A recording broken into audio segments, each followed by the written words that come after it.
महाराजांच्या दुधाई वीर धारावमाता काळे पाटील यांचं हे शंभूतीर्थ गाव या ठिकाणी त्यांची समाधी आहे.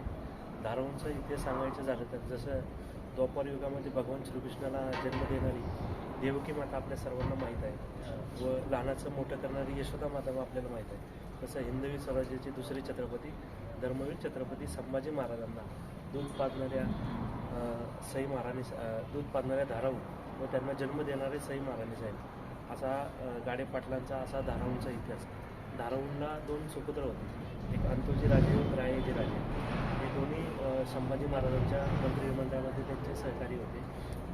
ज्यावेळेस संभाजी महाराजांना पकडलं आणि बहादूरगडावरती नेले झालं म्हणजे आमचा धर्मवीरगड या ठिकाणी संभाजी महाराजांना नेलं आणि त्या ठिकाणी कैद केलं. तर त्या ठिकाणी सोडवण्यासाठी ही धाराऊंची दोन्ही मुलं शहीद झाली. असा धाराऊंचा असा गाडे पाटलांचा इतिहास. धन्यवाद.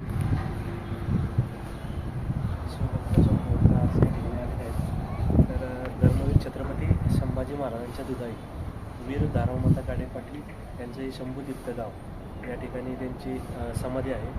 धारावचा इतिहास सांगायचं झालं तर जसं द्वापार युगामध्ये भगवान श्रीकृष्णाला जन्म देणारी देवकी माता आपल्या सर्वांना माहीत आहे व लहानाचं मोठं करणारी यशोदा माता आपल्याला माहीत आहे. तसं हिंदवी स्वराज्याचे दुसरे छत्रपती धर्मवीर छत्रपती संभाजी महाराजांना दूध पाजणाऱ्या सई महाराणी दूध पाजणाऱ्या धाराऊ व त्यांना जन्म देणारे सई महाराणी साहेब असा गाडे पाटलांचा असा धाराऊंचा इतिहास.